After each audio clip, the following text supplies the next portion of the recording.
നമസ്കാരം. ലോകത്തിന്റെ ഊർജ്ജ നരമ്പ് എന്നറിയപ്പെടുന്ന ഹോർമോസ് കടലിടുക്ക് വീണ്ടും വൻ ശക്തികളുടെ ബലപരീക്ഷണത്തിന് വേദിയാവുകയാണ്.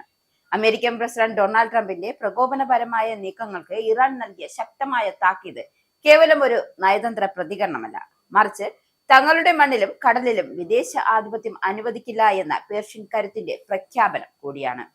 മെയ് 4 പുലർച്ചെ ഇറാൻ പാർലമെന്റിലെ ദേശീയ സുരക്ഷാ കമ്മീഷൻ മേധാവി ഇബ്രാഹിം അസീസ് നടത്തിയ പ്രസ്താവന പശ്ചിമേഷ്യയിലെ രാഷ്ട്രീയ സമവാക്യങ്ങളെ മാറ്റിമറിക്കുന്നതായിരുന്നു. ഹോർമോസ് കടലിടുക്കിലെ പുതിയ സമുദ്ര ഭരണക്രമത്തിൽ അമേരിക്ക ഇടപെടാൻ ശ്രമിച്ചാൽ അത് നിലവിലുള്ള വെടിനിർത്തൽ കരാറിന്റെ നഗ്നമായ ലംഘനമാകും. അതായത്, മേഖലയിൽ സമാധാനം നിലനിർത്താൻ ഇറാൻ കാണിക്കുന്ന ആത്മസംയമനത്തെ ദുർബലതയായി കാണരുത് എന്ന കടുത്ത സന്ദേശമാണ് ഇത് നൽകുന്നത്. അമേരിക്കയുടെ അനാവശ്യമായ സൈനിക സാന്നിധ്യം മേഖലയെ കൂടുതൽ അസ്ഥിരപ്പെടുത്തുന്നതേയുള്ളൂ. ഇതാണ് ഇറാന്റെ വാദവും. ഈ വാദം അന്താരാഷ്ട്ര തലത്തിൽ ഗൗരവമായ ചർച്ചകൾക്കാണ് തുറന്നിട്ടിരിക്കുന്നത് വഴി. ഭൂമിശാസ്ത്രപരമായി നോക്കിയാൽ ഇറാന്റെ തൊട്ടുചാരെയുള്ള ഈ കടലെടുക്ക് അവരുടെ ദേശീയ സുരക്ഷയുടെ ഭാഗം കൂടിയാണ്. ലോകത്തിലെ എണ്ണ കയറ്റുമതിയുടെ ഭൂരിഭാഗവും കടന്നുപോകുന്ന ഈ പാതയിൽ സുരക്ഷ ഒരുക്കുക എന്നത് മേഖലയിലെ കരുത്തരായ ഇറാന്റെ ഉത്തരവാദിത്തമാണ്. എന്നാൽ ഇതിനെ മറികടന്ന് അകമ്പടി സേവിക്കുക എന്ന പേരിൽ US സേനയെ വിന്യസിക്കുന്ന ട്രംപിന്റെ നീക്കം ഇറാന്റെ അധികാര പരിധിക്കുള്ളിലുള്ള കടന്നുകയറ്റമായാണ് കാണപ്പെടുന്നത്. അതായത്, സ്വന്തം തീരത്തിനടുത്ത് മറ്റൊരു രാജ്യം സൈനിക വിന്യാസം നടത്തുമ്പോൾ പ്രതിരോധിക്കുക എന്നത് ഏതൊരു രാജ്യത്തിന്റെയും അവകാശമാണ്. ഇവിടെ ഇറാൻ ചെയ്യുന്നതും തങ്ങളുടെ അതിർത്തികളുടെയും താല്പര്യങ്ങൾ സംരക്ഷിക്കുക എന്ന സ്വാഭാവികമായ ഒരു നീതി മാത്രമാണ്.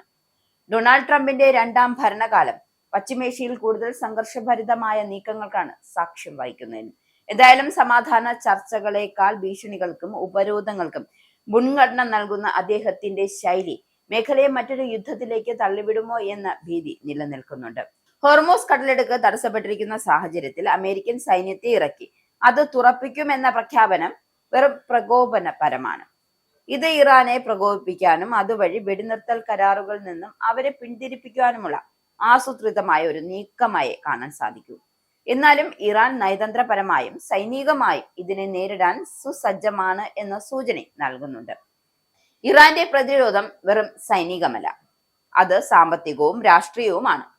അമേരിക്കയുടെ ഏകപക്ഷീയമായ ഉപരോധങ്ങൾക്കിടയിലും തങ്ങളുടെ എണ്ണ ഉൽപാദനവും വിതരണവും സുഗമമാക്കാൻ ഇറാൻ പരിശ്രമിക്കുന്നുണ്ട്. ഈ സാഹചര്യത്തിലാണ് ഹോർമോസിൽ അമേരിക്കൻ ആധിപത്യം വന്നാൽ അത് ഇറാന്റെ സമ്പദ് വ്യവസ്ഥയെ ശ്വാസം മുട്ടിക്കാനുള്ള ആയുധമായി മാറും. അതുകൊണ്ട് തന്നെയാണ് വെടിനിർത്തൽ ലംഘനം എന്ന പദപ്രയോഗത്തിലൂടെ ഇറാൻ ലോകത്തിന് നൽകുന്ന സൂചന. അമേരിക്കൻ ഇടപെടൽ ഉണ്ടായാൽ മേഖലയിൽ വീണ്ടും ആയുധങ്ങൾ സംസാരിക്കുമെന്നും ഇതിന്റെ ഉത്തരവാദിത്വം പൂർണ്ണമായും അമേരിക്കയ്ക്കാകുമെന്നും അവർ വ്യക്തമാക്കുന്നത്. ഹോർമസിലെ ഈ തർക്കം കേവലം 2 രാജ്യങ്ങൾ തമ്മിലുള്ളതല്ല, ഇത് ലോകത്തിന്റെ ഊർജ വിപണിയെ നേരിട്ട് ബാധിക്കുന്ന വിഷയം കൂടിയാണ്. ഇറാൻ തങ്ങളുടെ നിലപാടിൽ ഉറച്ചു നിൽക്കുകയും അമേരിക്ക പ്രകോപനം തുടരുകയും ചെയ്താൽ എണ്ണവില കുതിച്ചുയരും. ഇന്ത്യ ഉൾപ്പെടെയുള്ള രാജ്യങ്ങൾക്ക് ഇത് വലിയ സാമ്പത്തിക ആഘാതം ഉണ്ടാക്കുകയും ചെയ്യും.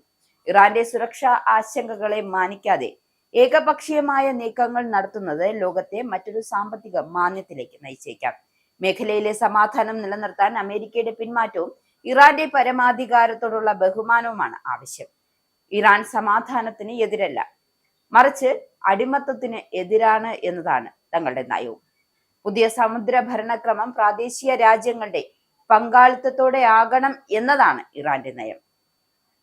പുറത്തു നിന്നുള്ള ശക്തികൾ മേഖലയിലെ സുരക്ഷാ കാര്യങ്ങൾ തീരുമാനിക്കേണ്ടതില്ല എന്നും അവർ പറയുന്നുണ്ട്. വെടിനിർത്തൽ കരാർ സംരക്ഷിക്കപ്പെടണമെങ്കിൽ അമേരിക്ക തങ്ങളുടെ സൈനിക മോഹങ്ങൾ ഉപേക്ഷിച്ചേ മതിയാവും.